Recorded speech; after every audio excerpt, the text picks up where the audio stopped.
Accounts payable are the one component, part of working capital, which acts in our favor.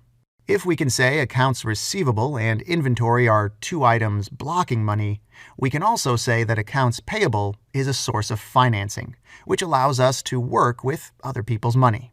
Therefore, every company that manages to go along on accounts payable and delay the payments to suppliers by 30, 45, 60, or even 180 days has a strong advantage going forward.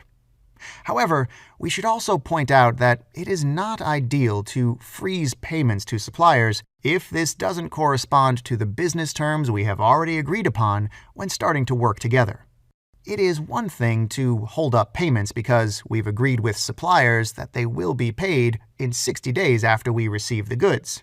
And it is a completely different story if we hold off a payment for 60 days, even though the original agreement was to pay in 10 days. We have to respect the rules of our trade agreements and avoid stretching payments to suppliers when a delayed payment isn't part of the original agreement. Such a behavior isn't just unethical and endangering their business, but it can also be detrimental for our company. If word goes out that we are incorrect with suppliers, paying late, and disrespecting trade agreements, then our company's credibility will erode quickly, and we can even have difficulties finding a supplier who will be willing to work with us at reasonable payment terms. Therefore, if we aim to buy on credit from our suppliers, we have to agree with them about this on the negotiating table.